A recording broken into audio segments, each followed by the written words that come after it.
A ONU condena referendos russos no território ucraniano e vai apresentar resolução contra os documentos. 3 fugas nos gasodutos do Báltico depois de detectadas várias explosões. A Comissão Europeia fala em sabotagem. Furacão Ian em direção à Flórida. O ciclone deve evoluir para a categoria 4 com ventos de 195 km por hora.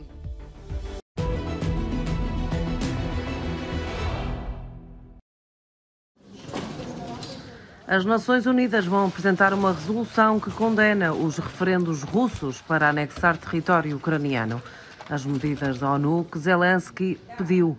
O presidente ucraniano deixou preto no branco que estes documentos quebram todas as relações que restavam com a Rússia. O reconhecimento da Rússia dos pseudo-referendos como sendo normais, a implementação do chamado cenário da Crimeia e a tentativa de anexar o território ucraniano significam que não há nada a conversar com o atual presidente da Rússia.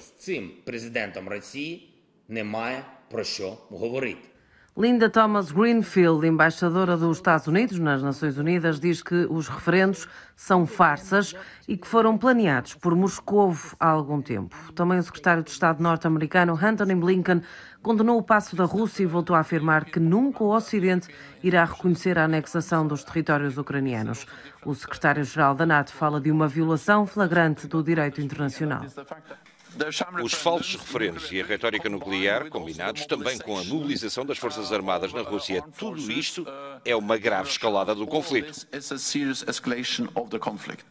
Os referendos foram distribuídos de porta em porta, muitas vezes por oficiais armados. Perguntavam aos moradores se queriam que as zonas onde viviam fossem anexadas à Rússia.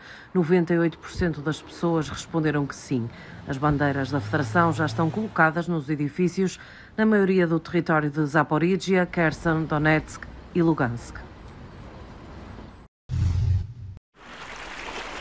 Foram detectadas 3 fugas de gás no Mar Báltico, nos gasodutos Nord Stream 1 e Nord Stream 2. Depois do alerta, sismólogos dinamarqueses dizem ter registado várias explosões nos mesmos locais, 36 horas antes. No Twitter ficou clara a posição da Comissão Europeia. Ursula von der Leyen escreveu que o que está a acontecer é sabotagem e deixou uma promessa: consequências graves aos responsáveis. As fugas localizam-se nas águas da Dinamarca e da Suécia. Os 2 governos apoiam a crença de von der Leyen. Magdalena Andersson, primeira-ministra da Suécia, acredita que as fugas foram planeadas. Aos jornalistas, diz mesmo que tudo não passa de uma questão de sabotagem. A Suécia emitiu um alerta depois de surgirem 2 fugas no Nord Stream 1, que o Kremlin encerrou no início deste mês por tempo indefinido como resposta às sanções do Ocidente. Horas antes tinha sido detectada uma primeira fuga, mas no Nord Stream 2, que liga a Alemanha à Rússia, um projeto controverso que foi congelado pelo governo alemão dias antes do início da guerra na Ucrânia. A Rússia converge a opinião com os restantes envolventes. Para Moscovo, as fugas são propositadas.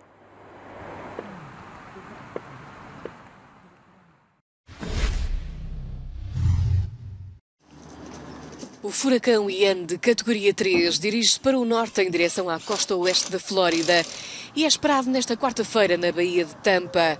O Centro Nacional de Furacões dos Estados Unidos alerta para ventos catastróficos e inundações costeiras perigosas, uma vez que se espera que o furacão evolua para a categoria 4, com ventos de 195 km por hora. Evacuar quando for dada a ordem e estar preparado para a tempestade quando ela chegar. As evacuações já foram programadas e aparentemente estão a ser realizadas de forma bastante ordeira em cada uma das 3 cidades. Cuba ficou completamente às escuras na noite de terça-feira. Um apagão total devido a uma avaria relacionada com o furacão, de acordo com a empresa energética União Elétrica. Continuam a soprar ventos de 90 km por hora em Havana, depois do oeste da ilha ter sido atingido pelo furacão na madrugada de terça-feira. O ciclone passou 1h30 sobre a cidade de Pinar del Rio, destruindo casas, provocando inundações e levando ao bloqueio de estradas. Uma das desalojadas disse que a sua casa ficou totalmente destruída. Segundo todos os testemunhos recolhidos, este foi o pior fenómeno meteorológico que já assistiram, apesar de Pinar del Rio ser uma zona afetada frequentemente por ciclones. 3 furacões de categoria 3 atingiram Cuba nos últimos 20 anos.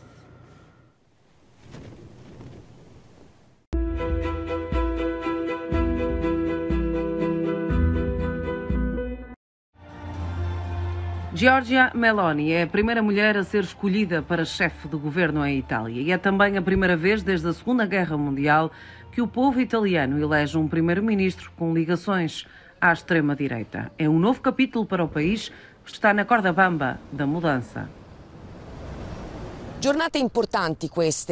As próximas semanas são cruciais. Este é o momento em que Giorgia Meloni e os parceiros de coligação vão discutir os cargos de ministros. De acordo com os analistas, será um passo muito rápido.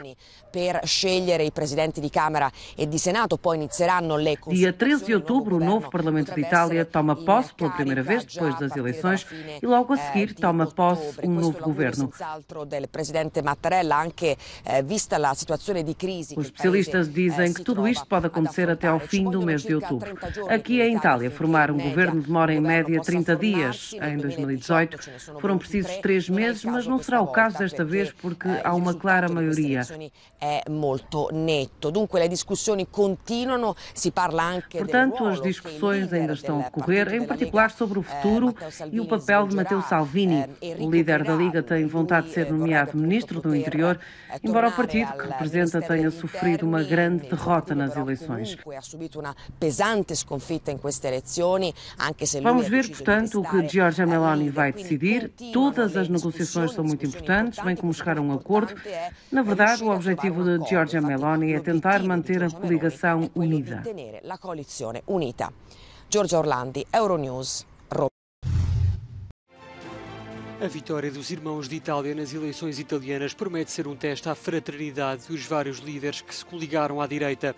Giorgia Meloni será convidada pelo presidente Sergio Mattarella a formar governo. A partir daí, Matteo Salvini, Silvio Berlusconi e companhia lutam pela melhor posição junto da futura primeira-ministra.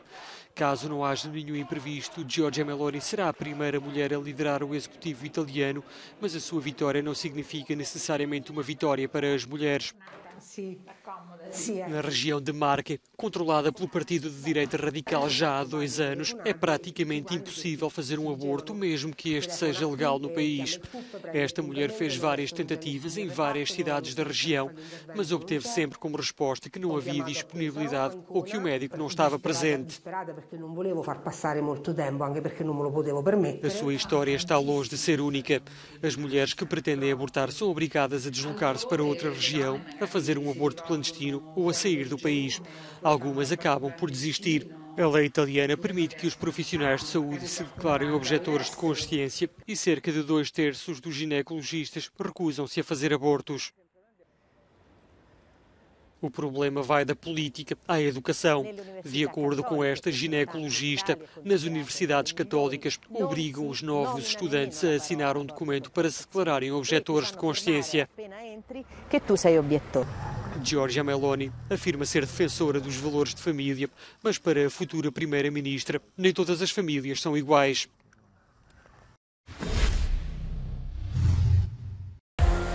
Pode haver escassez de água potável nos Países Baixos dentro de poucos anos.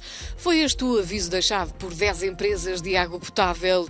O sistema de água está a atingir o limite devido à seca, sinalização e aumento da procura, que acompanha o crescimento da população e também da economia. As empresas estão também numa luta para manterem as fontes de água potável no país. Os professores estão numa luta por melhores salários na Noruega. As negociações sobre a remuneração da classe no país não deram sinais de evolução, depois de cerca de 1.800 profissionais terem aderido a uma paralisação em curso na segunda-feira, prevendo-se que o número de professores em greve atinja os 8.600 esta semana. A greve começou no início de junho e alguns alunos estão sem aulas desde o início do ano letivo. William, o herdeiro do trono britânico, e a esposa Catherine fizeram a primeira visita ao país de Gales na terça-feira, desde que se tornaram o novo príncipe e princesa de Gales.